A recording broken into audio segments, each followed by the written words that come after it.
आज से हम 12th बोर्ड कक्षा का पहला लेसन केमिस्ट्री का सॉलिड स्टेट शुरू कर रहे हैं। इससे पहले द्रव अवस्था और गैसीय अवस्था, लिक्विड स्टेट और गैसीय स्टेट आप 11th में पढ़ चुके हैं और ये लेसन बहुत ही शुरुआती लेसन है, बहुत इजी लेसन है, मार्किंग लेसन है, इसलिए इस पर आप विशेष ध्यान दें। 4 नंबर का पाठ है ये और नंबर देने में आपको बहुत ही सहायक सिद्ध होगा। नोट्स भी साथ साथ लिखते जाइए और समझते भी जाइए। पाठ्यक्रम की रूपरेखा इसमें आपको दी गई है। आज हम ठोस अवस्था के सामान्य अभिलक्षण और क्रिस्टलीय और अक्रिस्टलीय ठोस में अंतर को स्पष्ट करेंगे और बाकी टोटल 15 टॉपिक है, हम धीरे धीरे देखते जाएंगे कैसे क्या है। आज पहला दिन है तो आप सभी का स्वागत है। हम शुरू करते हैं ठोस अवस्था के सामान्य अभिलक्षण। सबसे पहले हम बात करते हैं मैटर की। मैटर यानी द्रव्य, द्रव्य यानी पदार्थ, सब्सटेंस।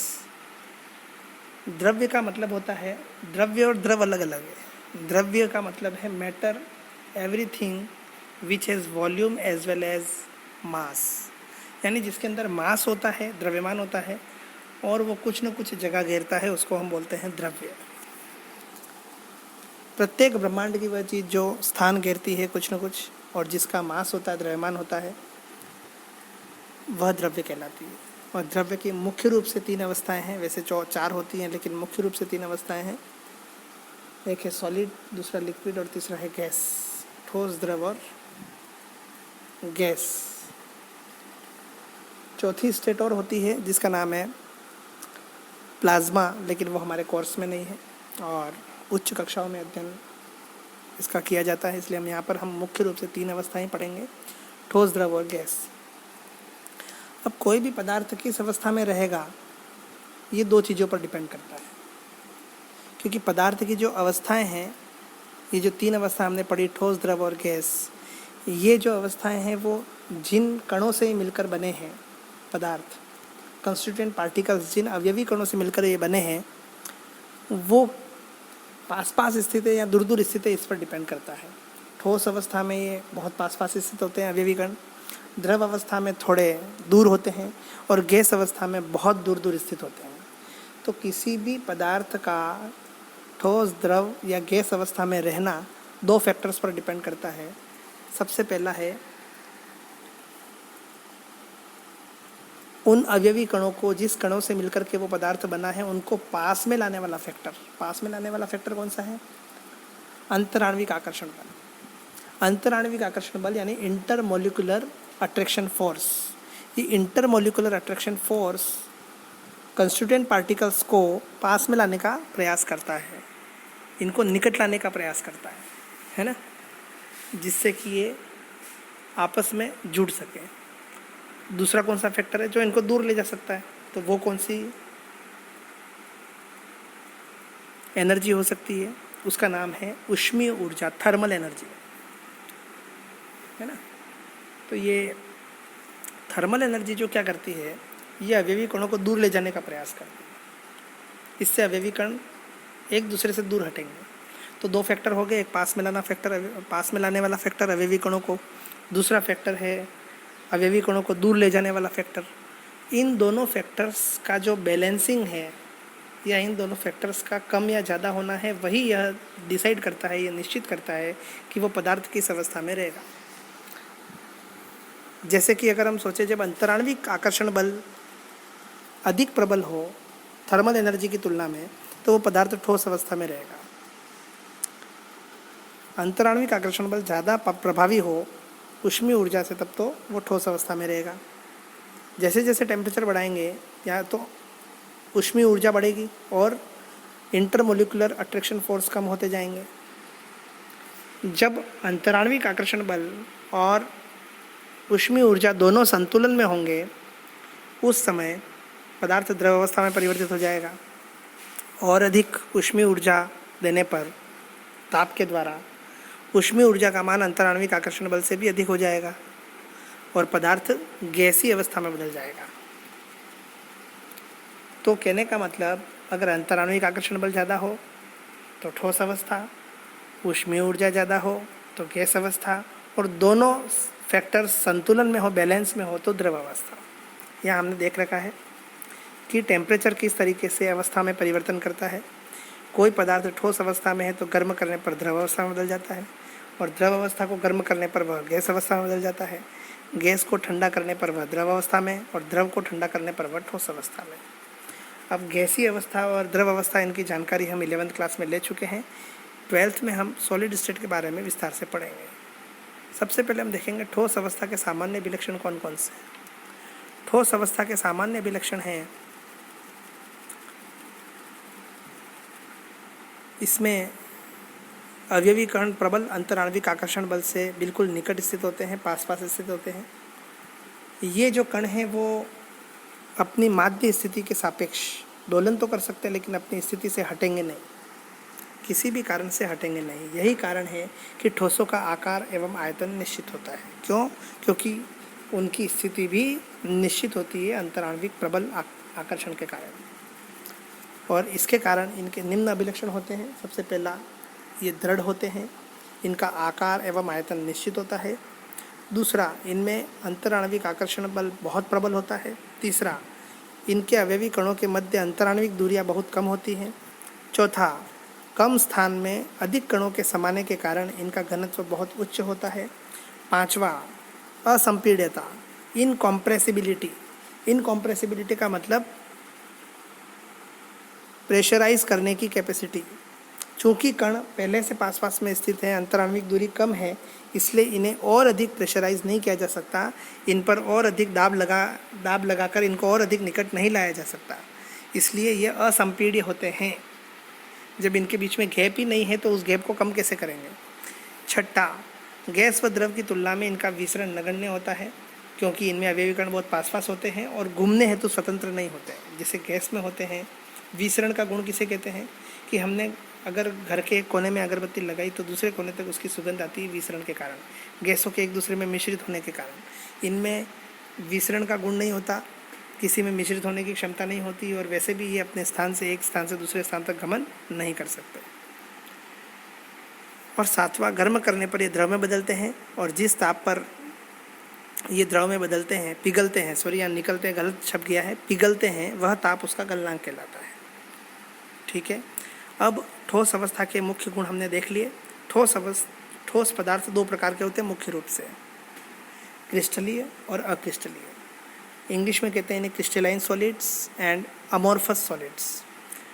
ये जो दोनों हमने अंतर निश्चित किए हैं, ये अवयवी कणों की व्यवस्था के आधार पर है। अवयवी कणों की व्यवस्था के आधार पर ठोस दो प्रकार के होते हैं, क्रिस्टलीय और अक्रिस्टलीय, यानी नॉन क्रिस्टलाइन या अमोर्फस। सबसे पहले हम देखेंगे क्रिस्टलाइन सॉलिड्स किन्हें कहते हैं। वे ठोस पदार्थ जिनमें अवयवी कण परमाणु भी हो सकते हैं, अणु भी हो सकते हैं, आयन भी हो सकते हैं, कंस्टिट्यूएंट पार्टिकल्स कुछ भी हो सकते हैं। वो अंतरिक्ष में यानी त्रिविम में एक निश्चित ज्यामितीय व्यवस्था में हो, क्रिस्टलीय ठोस कहलाते हैं। यानी जिन कणों से ये ठोस बने हैं वो व्यवस्थित होने चाहिए, उनकी स्थिति निश्चित होनी चाहिए, अनिश्चित नहीं होनी चाहिए, और उनकी एक निश्चित ज्यामितीय व्यवस्था होनी चाहिए। अब इनकी विशेषताएं क्या क्या हैं कि इनमें कणों की दीर्घपरासीय व्यवस्था होती है। दीर्घपरासीय व्यवस्था का मतलब कणों की व्यवस्था का एक निश्चित पैटर्न होता है, और वो पैटर्न पूरे क्रिस्टल में एक जैसा होता है, लंबी दूरी तक एक जैसा होता है। जैसे कि आपको पास में चित्र दिखाया गया है, इसमें एक पैटर्न दे रखा है षटकोण के आकार में। ये पैटर्न देखो, सब जगह एक ही जैसा पैटर्न है, इसे ही हम कहते हैं दीर्घपरासीय व्यवस्था। दूसरा है, चूँकि इनमें कण निश्चित व्यवस्था में होते हैं, इसलिए इनका गलनांक भी निश्चित होता है, मेल्टिंग पॉइंट भी बिल्कुल परफेक्ट होता है, शार्प होता है कह सकते हैं हम। तो गलनांक निश्चित होता है, और शीतलन वक्र जो होता है वो असतत होता है, इनकंटिन्यूस होता है। तीसरा गुण इनका है, अगर हम इनको तेज धार वाले औजार से काटें तो हम जैसे ही काटेंगे तो दो टुकड़े होंगे, दोनों टुकड़ों की जो सतहें हैं, सरफेस है, वो बिल्कुल फ्लैट होंगी और चिकनी होंगी, नियमित होंगी, रेगुलर सरफेसेस होंगी। ये इनकी विशेषता है, इसको बोलते हैं हम विदलन गुण, है ना, ये विदलन गुण कहलाता है, और ये गुण इनमें पाया जाता है। नेक्स्ट है ये विषमदेशिक यानी एन आइसोट्रॉपिक प्रॉपर्टी शो करते हैं। विषमदेशिक गुण किसे कहते हैं? विषमदेशिक गुण वो गुण है जिसमें पदार्थ के भौतिक गुण भिन्न भिन्न दिशा में मापने पर भिन्न भिन्न प्राप्त हो। तो क्रिस्टलीय ठोस जो होते हैं उनके भौतिक गुण जैसे अपवर्तनांक, प्रतिरोध, इनका मान अगर हम अलग अलग दिशा में मापें तो हमको अलग अलग मिलेंगे। अब प्रश्न ये उठता है कि ऐसा क्यों? तो देखिए, हम नीचे एक हमको चित्र दे रखा है जिसमें माना कि अलग अलग पार्टिकल है, दो प्रकार के जो व्यवस्थित रूप से जमे हुए हैं जैसे कि क्रिस्टल में होना चाहिए। देखिए, एक बड़े डॉट हैं जो एक सर्कुलर डॉट दिख रहा है और एक छोटा डॉट दिख रहा है। ये दो प्रकार के अवयवी कणों से मिलकर के क्रिस्टल बना है और जो अपनी अपनी जगह पर व्यवस्थित है। अब अगर हम ए बी दिशा में देखें तो देखिए, एक तरफ छोटे डॉट और एक तरफ बड़ा सर्कल। और अगर हम सी डी डायरेक्शन से मापें उस गुण को तो देखिए, एक तरफ छोटा, एक तरफ सर्कल, एक तरफ वापस सर्कल, एक तरफ छोटा डॉट। तो इस प्रकार से आप देखो, दोनों दिशाओं के अंदर कणों की व्यवस्था अलग अलग है। और जब दोनों दिशाओं में कणों की व्यवस्था अलग अलग है तो गुण भी, तो उनके मान भी अलग अलग प्राप्त होंगे। इसको हम कहते हैं क्रिस्टलों में विषमदेशिकता। ये क्वेश्चन 12th बोर्ड एग्जाम में आया हुआ है, मोस्ट इम्पोर्टेंट है। आप डायग्राम की विशेष प्रैक्टिस कर लीजिएगा। और इसके बाद हम आते हैं कि इन्हें ट्रू सॉलिड्स भी कहा जाता है। एक्चुअल में वास्तविक ठोस तो यही है। कौन से? क्रिस्टलीय ठोस। एग्जाम्पल हम कैसे पता लगाएंगे? जितने भी विद्युत अपघट्य हैं आप लोगों ने मूलक पढ़ रखे होंगे, आयोनिक कंपाउंड्स पढ़ रखे होंगे, जिनमें एक पार्ट पॉजिटिव होता है और दूसरा पार्ट नेगेटिव होता है। आप प्रैक्टिकल लैब में भी प्रैक्टिकल्स करते हैं तो आपने देखा होगा कि आपको जो मूलक मिलते हैं उसमें धनायन और ऋणायन से मिलकर के बनते हैं। तो जिनमें भी धनायन पार्ट और ऋणायन पार्ट हो वे सारे विद्युत अपघट्य कहलाते हैं, चाहे वो एसिड हो, बेस हो या सॉल्ट हो। तो जितने भी सॉल्ट हैं, एसिड से बेस है, ये सारे क्या हैं? सॉलिड स्टेट वाले। वो होते हैं क्रिस्टलाइन, क्योंकि इनके अंदर कणों का आकार निश्चित होता है। अब बहुत सारे हैं, लॉट ऑफ आपने देख रखे होंगे, बहुत सारे एग्जाम्पल है इसके। पोटेशियम कार्बोनेट, सोडियम सल्फेट, है ना, potassium dichromate, potassium sulphate, sodium chloride, magnesium sulphate, magnesium chloride, बहुत लॉट ऑफ जितने बन सकते हैं ये सारी श्रेणी में आते हैं। दूसरा, अगर हम विद्युत अपघट्य को छोड़ें और ऑर्गेनिक कंपाउंड की बात करें तो शर्करा, आपने रसोई घर में शर्करा देखी होगी जिसका केमिकल नेम होता है सुक्रोज। उसके अंदर देखना, उसकी ज्यामिति निश्चित होती है, कण व्यवस्थित होते हैं। यूरिया, बेंजोइक एसिड में सुई जैसे क्रिस्टल होते हैं बेंजोइक एसिड में। नेप्थलीन। उसके बाद जितने भी आपकी मेटल्स हैं उनके अंदर कण बहुत ही व्यवस्थित होते हैं और वो तो बिल्कुल ट्रू सॉलिड से। जितने भी मेटल्स हैं जैसे कॉपर, कोबाल्ट, निकल और बहुत सारी, आयरन, गोल्ड, सिल्वर, जितने भी मेटल्स हैं, और हमारी आवर्त सारणी में ज़्यादातर मेटल्स हैं, तो ये सारी मेटल्स भी इसी श्रेणी में आती हैं। तो आपको एग्जाम्पल याद रखने में बहुत आसानी होगी। सारे के सारे इलेक्ट्रोलाइट, मतलब लवण, सॉल्ट, उसके बाद sugar, urea, naphthalene, benzoic acid और मेटल्स, ये आपको ध्यान में होना चाहिए। अब हम देखते हैं अक्रिस्टलीय ठोस। अक्रिस्टलीय ठोस को हम अमॉर्फस सॉलिड्स भी कहते हैं और नॉन क्रिस्टलाइन सॉलिड्स भी कहते हैं। वे ठोस पदार्थ जिनमें अवयवी कण त्रिविम में एक निश्चित ज्यामिति में नहीं होते हैं अक्रिस्टलीय ठोस कहलाते हैं। इनकी ज्यामिति निश्चित नहीं होती, इनके अंदर कण व्यवस्थित नहीं होते। क्रिस्टलीय का उल्टा, सीधी सी बात है अक्रिस्टलीय।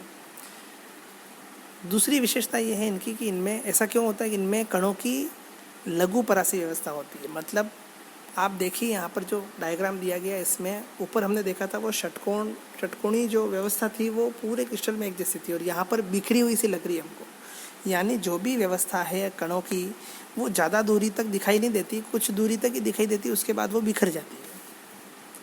इसलिए इसमें कणों की निश्चित या नियमित व्यवस्था का पैटर्न केवल कुछ दूरी तक दिखाई देता है, जिसे कहते हैं हम अल्प परासी व्यवस्था। जब कण व्यवस्थित नहीं है तो गलनांक निश्चित होगा क्या? बिल्कुल नहीं होगा। इनका गलनांक निश्चित नहीं होता है, बल्कि ये ताप के एक निश्चित परास में धीरे धीरे होकर के नरम पड़ते हैं। शार्प नहीं होता है, इनका शार्प नहीं होता। क्रिस्टलीय ठोस का गलनांक शार्प होता है। नेक्स्ट, तेज धार वाले औजार से काटने पर ये अनियमित सतहों वाले दो टुकड़ों में विभक्त हो जाते हैं, है ना। तो इनको जब अपन तेज धार वाले औजार से काटते हैं तो ये अनियमित सतहों में विभक्त हो जाते हैं। मतलब अब जो हमको दो सतहें मिलेंगी वो सपाट एवं चिकनी नहीं होंगी, वो उबड़ खाबड़ होंगी और अनियमित होंगी। नेक्स्ट है ये समदेशिक यानी आइसोट्रोपिक नेचर के होते हैं, क्योंकि अनियमित व्यवस्था के कारण लगभग किसी भी डायरेक्शन में हमको नेचर सेम मिलेगा, एवरेज सेम मिलेगा। तो इनमें किसी भी दिशा से मापने पर भौतिक गुणों का मान समान प्राप्त होता है। और नेक्स्ट है अत्यंत मंद गति से प्रवाहित होने की प्रवृत्ति होती है इनमें। यद्यपि ये सॉलिड है लेकिन इनमें बहुत ही मंद गति से प्रवाहित होने की प्रवृत्ति होती है। इसी कारण इन्हें अतिशीतित द्रव यानी सुपर कूल्ड लिक्विड कहा जाता है। सुपर कूल्ड लिक्विड क्यों कहा जाता है? क्योंकि ये लिक्विड तो हैं लेकिन क्या हैं, ऐसे लिक्विड हैं जिनको बहने में कई साल लग जाते हैं। जैसे कांच, हम पुरानी इमारतों में जाएंगे तो उनके कांच हमको नीचे से मोटे लगेंगे, क्योंकि बहुत सालों में ऊपर का कांच बह करके नीचे आ गया तो नीचे मोटे मिलेंगे, ऊपर पतले मिलेंगे। लेकिन ये प्रवाहित होने की प्रवृत्ति इनकी बहुत धीमी होती है, बहुत ही धीमी होती है, जो कि हमको मतलब अनुभव में आँखों से दिखाई नहीं देती। ये कई सालों बाद हमको पता लगता है कि हाँ यार ये कांच था, ऊपर से पतला हो गया और नीचे से मोटा हो गया। ये बहुत सालों बाद पता लगता है, बाकी हमको पता नहीं लगता था। और गर्म करने पर ये निश्चित ताप पर क्रिस्टलीय हो जाते हैं। इसी क्रिस्टलीय के कारण प्राचीन सभ्यता की वस्तु की दृश्यता में दुधियापन आ जाता है। आप कभी किसी पुरानी इमारतों का या फिर किसी पुराने महल को, जैसे उदयपुर में सिटी पैलेस है, उसको देखने जाइए तो उनमें जो भी कांच लगे वो धुंधले से हैं। आप देखना धुंधले से। तो जो भी पुरानी इमारतों के कांच होते हैं या प्राचीन सभ्यता के कांच मिलेंगे उनमें धुंधलापन मिलेगा। वो इसलिए मिलेगा क्योंकि उनका क्या हो गया, क्रिस्टलाइजेशन हो गया। जब भी अमोर्फस सॉलिड का क्रिस्टलाइजेशन हो जाता है तो इस प्रकार की प्रॉपर्टी हमको दिखाई देती है। जैसे कांच अमोर्फस सॉलिड है और पुरानी इमारतों के जो कांच है वो एक निश्चित टेम्परेचर पर क्रिस्टलाइज हो गए। उस क्रिस्टलाइज होने के कारण उसके अंदर दाने दाने जैसे पैदा हो गए, वो धुंधला हो गया। इन्हें अमोर्फस अथवा आभासी ठोस भी कहा जाता है। पर एग्जाम्पल, सबसे अच्छे एग्जाम्पल है इसका रबर, प्लास्टिक और कांच। ये आप हमेशा याद रखिए, रबर, प्लास्टिक और प्लास्टिक की हम पहचान कैसे करेंगे? आपने 10th में बहुलक पढ़ रखे होंगे, 12वीं में भी आपके 15वां पार्ट बहुलक है। और पॉलीमर्स, और जितने भी पॉलीमर्स हैं वो सारे के सारे प्लास्टिक हैं और वो सारे किस श्रेणी में आएंगे? अमोर्फस सॉलिड की श्रेणी में आएंगे। चाहे पीवीसी हो, है ना, पॉलीविनाइल क्लोराइड हो, नायलॉन 66 हो, या टेफ्लॉन हो, पीटीएफई पॉलीटेट्राफ्लोरोइथेन हो, पॉलीयूरिथेन हो, है ना। कांच भी किसी भी प्रकार का, चाहे वो नॉर्मल कांच हो, चाहे फाइबर कांच हो, चाहे अक्रिस्टलीय सिलिका हो, सेलोफेन हो। सेलोफेन मतलब सेलोटेप टाइप, प्लास्टिक टाइप का ही वर्ड है ये, तो इससे हम समझ जाएंगे कि ये किस में आता है। तो ये एक ध्यान रखने की आवश्यकता है कि कैसे क्या होता है। अक्रिस्टलीय सिलिका का उपयोग फोटोवोल्टिक पदार्थ के रूप में किया जाता है। अब हम देखेंगे अक्रिस्टलीय ठोस और क्रिस्टलीय ठोस में अंतर। इससे पहले कि हम अंतर पढ़ें, आप हमेशा याद रखिए कि एग्जाम्पल से चलिए। कभी भी किसी में अंतर लिखना हो तो एग्जाम्पल से चलिए। माना कि आप किसी, जैसे सोडियम क्लोराइड या नमक ले लिया आपने, है ना, या कोई मेटल ले ली, ये तो हो गया क्रिस्टलीय। अक्रिस्टलीय में आप या तो कांच ले लो या रबर ले लो। एग्जाम्पल को दिमाग में रखोगे तो हमेशा आप ध्यान में रहेगा। या प्लास्टिक ले लो कि इसके प्रॉपर्टी की हम तुलना कर सकेंगे। अब हम तुलना करते हैं। सबसे पहले आकार।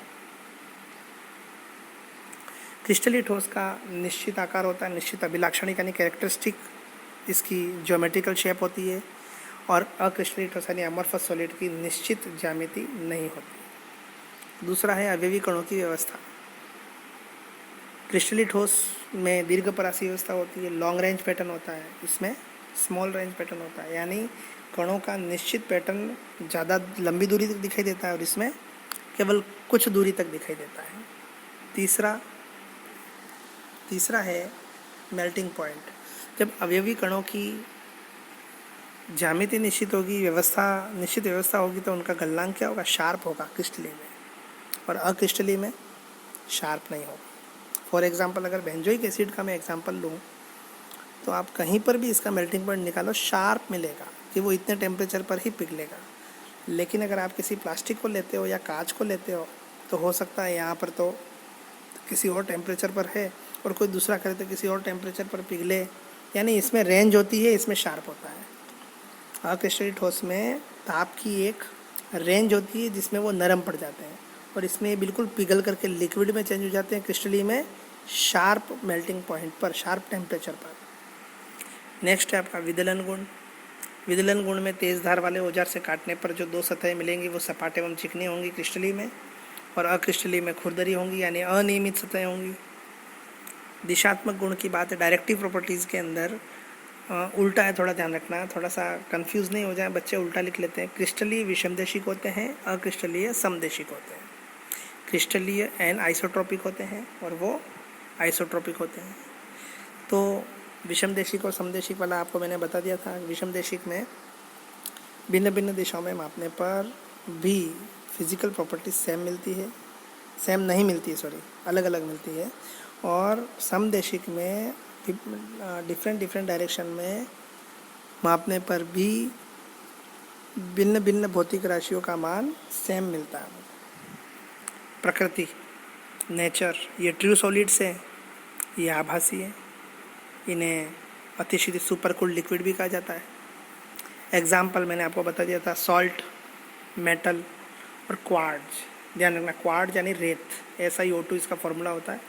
तो क्वार्ट्ज क्रिस्टल होता है, क्रिस्टलिव होता है, लेकिन क्वार्ट्ज से अगर कांच बना लें, यानी आपको कहीं ऐसा शब्द नज़र आ जाए क्वार्ट्ज कांच, तो क्वार्ट्ज कांच किस में आएगा? अक्रिस्टलीय में आएगा। तो अक्रिस्टलीय के एग्जाम्पल क्या हो गए? रबर, प्लास्टिक, कांच और क्वार्ट्ज कांच। यहाँ पर क्वार्ट्ज कांच नहीं आया है, इसके अंदर कांच जोड़ देना थोड़ा सा गलत छप गया है। अब इससे रिलेटेड क्वेश्चन आपको आज करने हैं सारे के सारे। मैं डेली के डेली आपको क्वेश्चन दूंगा, उनका आंसर आपको लिखना जरूर है कि ठोस कठोर क्यों होते हैं और ठोसों का आयतन निश्चित क्यों होता है। ठीक है, मैंने पूरे टॉपिक में से इम्पोर्टेंट क्वेश्चन निकाल रखे हैं। इसमें से भी जो एग्ज़ाम में आए हुए हैं, पिछले एग्ज़ाम में, बोर्ड एग्ज़ाम में, राजस्थान बोर्ड की, उनको मैंने बोल्ड कैरेक्टर से शो कर रखा है और उनके सन भी लगा रखा है, कौन से सन में क्वेश्चन आया हुआ है। इससे आपको आसानी होगी कि इस टॉपिक में से पिछले सालों में कौन कौन से क्वेश्चन आए और किस टाइप के क्वेश्चन आते हैं बोर्ड में, ये भी आपको एक्सपीरियंस हो जाएगा। ठोस कठोर क्यों होते हैं, ठोसों का आयतन निश्चित क्यों होता है। अब दूसरा टॉपिक था अपना क्रिस्टलीय और अक्रिस्टलीय ठोस। कांच को अतिशीतित द्रव क्यों माना जाता है। पुरानी इमारतों के कांच नीचे से, ये आ चुका है RBSc 2012 में। फिर बहुत सारे क्वेश्चन हमको पदार्थ दे रखे हैं, इनको क्रिस्टलीय और अक्रिस्टलीय में हमको बांटना है। नेक्स्ट है क्वार्ट्ज कांच क्वार्ट्ज जैसे ठोस से किस प्रकार भिन्न है। तो ये जितने भी क्वेश्चन आपको दिख रहे हैं वो आपको रोज़ की रोज़ प्रैक्टिस करनी है। अगर आप इनकी प्रैक्टिस कर लेंगे, आपका 1 नंबर छोड़ो आधा नंबर भी कोई काट नहीं सकता। लास्ट के 3 क्वेश्चन बोर्ड में आए हुए हैं। क्रिस्टलीय और अक्रिस्टलीय ठोस में अंतर लिखिए। क्रिस्टलों में विषमदेशिकता को मैंने आपको पहले ही बताया था, चित्र बनाकर समझाइए। ठोस के समदेशिक और विषमदेशिक प्रकृति में कोई एक अंतर लिखिए। कुछ क्वेश्चंस के आंसर इसमें मैं आपको बता देता हूँ। ठोस कठोर क्यों होते हैं। ठोस अवस्था में अवयवी कण प्रबल अंतराण्विक आकर्षण बल द्वारा निश्चित स्थितियाँ ग्रहण करते हैं एवं उनके मध्य अंतराण्विक दूरियाँ बहुत कम होती हैं, इसलिए वे कठोर होते हैं। मूल रीज़न क्या कठोर होने का, कि उनके बीच का जो अट्रैक्शन फोर्स है वो ज़्यादा होता है, तो उनको तोड़ने में अधिक एनर्जी लगती है। मेन रीज़न ये है। दूसरा है ठोसों का आयतन निश्चित क्यों होता है। आयतन कब निश्चित होता है, जब वो अवयवी कण अपने स्थान से न हिले। तो ठोस अवस्था में अवयवी कणों की स्थितियाँ निश्चित होती हैं। वे अपनी माध्य स्थिति के सापेक्ष दोलन तो कर सकते हैं, परंतु गमन के लिए स्वतंत्र नहीं होते। तीसरा है कांच को अतिशीतित द्रव क्यों माना जाता है। कांच एक अक्रिस्टलीय ठोस है जिसमें द्रव के समान फ्लो होने की टेंडेंसी होती है, प्रवाहित होने की प्रवृत्ति होती है। यद्यपि यह प्रवृत्ति बहुत मंद होती है, यानी कई साल लग जाते हैं, ऐसा नहीं कि हमको बहता हुआ दिख जाएगा, लेकिन फिर भी प्रवृत्ति तो होती है, लेकिन ये प्रवृत्ति बहुत मंद होती है जो प्रत्यक्ष दिखाई नहीं देती, अतः इन्हें सुपर कूल्ड लिक्विड या अतिशीतित द्रव कहा जाता है। नंबर 4, पुरानी इमारतों के कांच नीचे से मोटे होते हैं। क्यों? क्योंकि कांच एक अक्रिस्टलीय ठोस है, इसमें द्रव के समान बहने की प्रवृत्ति होती है, यद्यपि यह प्रवृत्ति अत्यंत मंद होती है। इस प्रवाह की प्रवृत्ति के कारण ही पुरानी इमारतों के कांच नीचे से मोटे होते हैं। निम्न पदार्थों को क्रिस्टलीय और अक्रिस्टलीय ठोस में वर्गीकृत कीजिए। पॉलीयूरिथेन, आगे पॉली लग रहा है, यानी बहुलक है तो ये किस में आएगा, अमोर्फस यानी अक्रिस्टली में आएगा। नेक्स्ट है बेंजोइक अम्ल, मैंने आपको बताया सुई जैसे क्रिस्टल होते हैं तो क्रिस्टलाइन सॉलिड में आएगा। तीसरा है टेफ्लॉन। टेफ्लॉन क्या होता है, जो हम नॉन स्टिक बर्तन बनाते हैं जिसमें चिपकता नहीं है कोई भी खाद्य सामग्री, जब हम पकाते हैं खाना वगैरह बनाते हैं, तेल भी कम यूज़ होता है और आजकल के रसोई में इसका यूज़ बहुत ज़्यादा हो रहा है।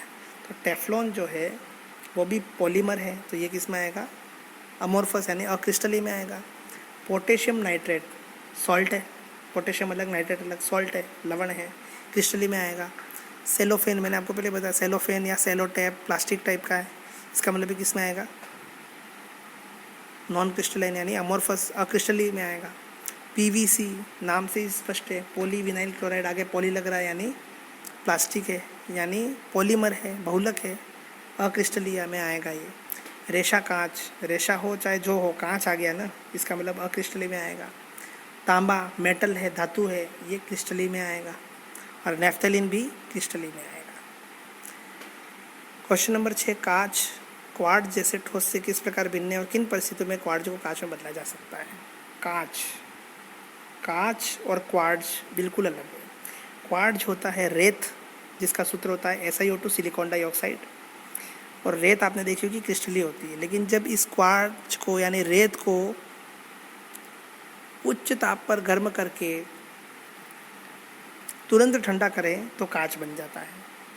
और कांच क्या है, अक्रिस्टली। तो क्वार्ट्ज जो है वो क्रिस्टली है और कांच जो है वो अक्रिस्टली है। कैसे रूपांतरित किया जाता है, क्वार्ट्ज को उच्च ताप पर गर्म करके तुरंत ठंडा करने पर कांच में रूपांतरित किया जा सकता है। क्वेश्चन नंबर 7, एक ठोस के अपवर्तनांक का मान सभी दिशाओं में समान प्रेक्षित होता है। सभी दिशाओं में समान अपवर्तनांक एक भौतिक गुण है और सभी दिशाओं में समान मान प्राप्त हो रहा है, इसका मतलब ये समदेशिक है। समदेशिक है इसका मतलब आइसोट्रोपिक। आइसोट्रोपिक नेचर किसका होता है, अक्रिस्टली का होता है। अक्रिस्टली है तो अक्रिस्टली ठोस के विदलन गुण दर्शाते हैं, नहीं, है ना, विदलन गुण प्रदर्शित नहीं करते हैं। अक्रिस्टली पद को परिभाषित कीजिए, उदाहरण दीजिए। बहुत सारे एग्जाम्पल है जिनमें अवयवी कणों की व्यवस्था निश्चित नहीं होती, बाकी गुण आप बता देना, सब विदलन गुण नहीं होता। और क्या करोगे, ये समदेशिक प्रवृत्ति के होते हैं और इनका गलनांक निश्चित नहीं होता, बहुत सारी चीज़ें हैं। तो वो अपन पहले पढ़ चुके हैं, वो सारा आप पेज नंबर 3 पर देख सकते हैं।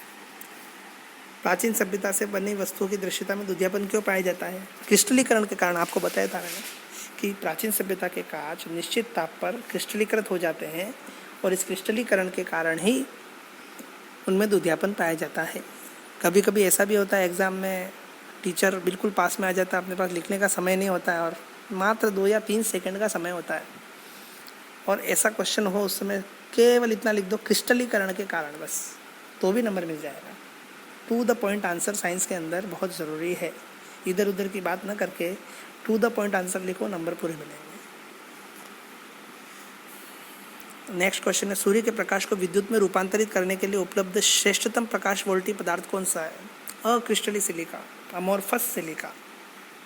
क्वेश्चन नंबर 11, क्रिस्टली ठोस और अक्रिस्टली ठोस में अंतर लिखिए। बिल्कुल अपन ने पढ़ रखा है पेज नंबर 3 पर।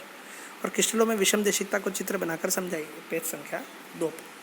तो ये आज के इम्पोर्टेंट क्वेश्चन आप उतार लेंगे और अच्छी तरीके से इसको